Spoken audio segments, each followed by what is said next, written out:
கர்த்தருக்குள் பிரியமானவர்களே, ஆண்டவராய் இயேசுவின் நல்ல நாமத்தினாலே உங்களை வாழ்த்துகிறோம். சங்கீதம் 90ஆம் சங்கீதத்திலே 12 வாசிக்கிறேன். நாங்கள் ஞான இருதயம் உள்ளவர்களாகும்படி எங்கள் நாட்களை எண்ணும் அறிவை எங்களுக்கு போதித்தருளும். சங்கீதக்காரனுடைய அந்த ஜெபத்தை நாம் இங்கு வாசிக்க கேட்டோம். அருமையானவர்களே, நம்முடைய வாழ்க்கை வருடங்களால் நிறைந்தது. வருடங்களுக்குள்ளே நாட்கள் இருக்கிறதை நாம் அறிந்திருக்கிறோம். ஆகவே காலம் போய்விட்டால் அது திரும்ப வராது. ஆகவே சங்கீதக்காரன் சொல்கிறான், நாட்களை எண்ணுகிற அறிவை அவன் பெற அவன் பிரார்த்திக்கிறான். 3 காரியங்களை நான் சொல்லுகிறேன். முதலாவது, ரெகனைஸ் த டைம்.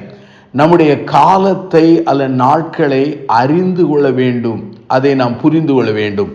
சங்கீதம் 90ஆம் சங்கீதம் 10 பாருங்கள். எங்கள் ஆயுசு நாட்கள் 70 வருஷம், பலத்தின் மிகுதியால் 80 வருஷமாயிருந்தாலும் அதன் மேன்மையானது வருத்தமும் சஞ்சலமே. அது சீக்கிரமாய் கடந்து போகிறது, நாங்களும் பறந்து போகிறோம். நாட்கள் கடந்து போகிற நாட்கள், அது பறந்து போகிற நாட்கள். முதிர் வயதை நாம் நெருங்கும் பொழுது நித்தியத்தை நாம் நெருங்கி கொண்டிருக்கிறோம் என்கிற உணர்வை அறிந்து கொள்கிறோம். நாட்களை நாம் இழந்து விட்டால் அதை நாம் அழுதாலும் திரும்ப பெற முடியாது.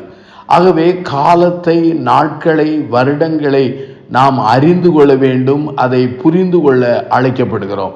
நாம் வாழுகிற காலம் கடைசி காலம் என்பதை நாம் அறிந்து கொள்வோம். இரண்டாவதாக, இங்கே சங்கீதம் 90ஆம் சங்கீதம் 12 சொல்கிறது, நாங்கள் ஞான இருதயம் உள்ளவர்களாகும்படி எங்கள் நாட்களை என்னும் அறிவை எங்களுக்கு போதித்தருளும். சங்கீதக்காரன் பண்ணுகிற ஜெபத்தை இங்கு வாசிக்கிறோம். ஆங்கிலத்தில் சொல்ல வேண்டும் என்றால் redeem the days என்று சொல்லலாம். நாம் காலத்தை நாம் பிரயோஜனப்படுத்திக் கொள்ள வேண்டும். அங்கே எபேசிய நிருபத்திலே 5ஆம் அதிகாரம் 16 நீங்கள் தொடர்ந்து வாசிப்பீர்கள் என்றால் 17 வரை வாசித்தால் அங்கு நாட்களை குறித்து அங்கு பவுலப்போஸ்தலன் எழுதுகிறார். நாட்கள் பொல்லாதவைகள் ஆனபடினால் காலத்தை நாம் பயன்படுத்திக் கொள்ள வேண்டும். நம்முடைய நாட்களை, காலத்தை எவ்வாறு ஞானமாய் பயன்படுத்த வேண்டும் என்றால், முதலாவது ஆண்டவருடைய ரட்சிப்பை நாம் சுதந்திரித்து கொள்ள வேண்டும். ரட்சிப்பை பெற்று அந்த ரட்சிப்பிலே வளர வேண்டும். இரண்டாவதாக, நம்முடைய வாழ்க்கையிலே ஒவ்வொரு பகுதியும் ஆண்டவருக்கு அர்ப்பணித்து சரண்டர் லைஃப், அர்ப்பணிக்கப்பட்ட வாழ்க்கை வாழ வேண்டும். மூன்றாவது, நம்முடைய வாழ்க்கையின் எஞ்சிய காலங்களிலே ஆண்டவருக்காக ஆத்துமாக்களை ஆதாய பண்ண வேண்டும். நீதிமொழியின் புஸ்தகம் 11ஆம் அதிகாரம் 30 சொல்கிறது, ஆத்துமாக்களை ஆதாயம் பண்ணுகிறவன் ஞானம் உள்ளவன் என்று சொல்லப்படுகிறது. மூன்றாவதாக, இந்த திருமறை பகுதியை நீங்கள் வாசிப்பீர்கள் என்றால் அங்கு வேதவசனம் சொல்கிற ரீஜாய்ஸ் த்ரூ டைம் என்று சொல்லலாம். இந்த சங்கீதம் 90 நான் வாசித்த பொழுது 14 பாருங்கள், நாங்கள் எங்கள் வாழ்நாளெல்லாம் களிகூர்ந்து மகிழும்படி காலையிலே எங்களை உமது கிருபையால் திருப்தியாக்கும்.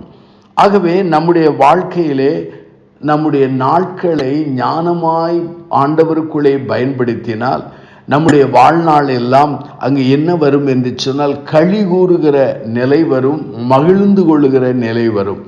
இங்கே சங்கீதம் 90:14 சங்கீதக்காரன் சொல்கிறார், இந்த வாழ்நாளெல்லாம் கழிகூறவும் மகிழ்ச்சி கொள்ளவும் ஆண்டவர் தருகிற ஒரு காரியம் என்ன? கிருபையினால். காலையிலே எங்களை உமது கிருபையினால் திருப்தியாக்கும் என்று சொல்கிறார். ஆண்டவருடைய கிருபைதான் நம்முடைய நாட்களை மகிழ்ச்சிக்குள்ள நாட்களாக மாற்றும். அருமையான என் சகோதர சகோதரிகளே, உங்களுடைய வாழ்க்கையிலே ஆண்டவரை ஏற்றுக்கொள்ளாத ஒரு நிலையில இருந்தபோது அங்கே வெறுமை, துக்கம், முறுமுறுப்பு, சஞ்சலங்கள், ஆசீர்வாதம் இல்லாத வாழ்க்கை வாழ்ந்தீர்கள்.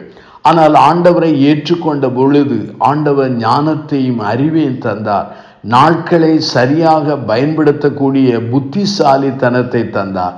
அந்த ஞானத்தை, அறிவை வைத்து நீங்கள் ஆண்டவருக்குள் வாழ்ந்து அநேகரை ஆண்டவருக்குள்ளே ஆதாயப்படுத்தக்கூடிய கிருபை ஆண்டவர் தந்தார். அது மாத்திரமல்லாமல் ஒவ்வொரு நாளிலும் அவர் காலையிலே அவர் கொடுக்கிற புது கிருபையினாலே ஒவ்வொரு நாளிலும் நாம் களிகூர்ந்து மகிழக்கூடிய அந்த பாக்கியத்தையும் வல்லமையும் தருகிறார். ஆகவே இந்த 90ஆம் சங்கீதம் 12 3 குறிப்புகளை சொன்னேன். Recognise the time. காலத்தை நீங்கள் புரிந்து கொள்ள வேண்டும், அதை அறிந்து கொள்ள வேண்டும். ரெண்டாவது, ரெடீம் த டேஸ், அதாவது காலத்தை சரியாக பயன்படுத்தி கொள்ள வேண்டும். மூன்றாவதாக, ரீஜாய்ஸ் த்ரூ த டேஸ் என்று சொல்லலாம். அதாவது காலத்தை அல்லது நாட்களிலே மகிழ்ச்சியா இருக்க வேண்டியது. மகிழ்ச்சிக்கு காரணம் என்ன? என் முயற்சி அல்ல, உங்கள் முயற்சி அல்ல, ஆண்டவருடைய கிருபை என்று நம்பி அவருக்கு நம்மை அர்ப்பணிப்போம். பிரார்த்தனை செய்வோம். ஜீவனுள்ள பிதாவே, இந்த நல்ல நாளுக்காக நாங்கள் நன்றி சொல்கிறோம். அடிக்கடி எங்களுடைய நேரத்தை, காலத்தை, நாட்களை வீணாக்கி இருக்கிறோம். இனி உள்ள காலங்களிலே காலத்தை அறிகிற அறிவை எங்களுக்கு தாரும். அதை சரியாய் பயன்படுத்தக்கூடிய கிருபையை தாரும். அது மாத்திரமல்லாமல் அந்த நாட்கள் ஒவ்வொன்றிலும் நாங்கள் மகிழ்ச்சியோடு களிகூறுவதற்கு கிருபையை தாரும். எல்லாவற்றையும் உம்முடைய திருக்குமாரனாகிய இயேசுவின் நாமத்தில் ஜெபிக்கிறோம், ஜீவனுள்ள பிதாவே.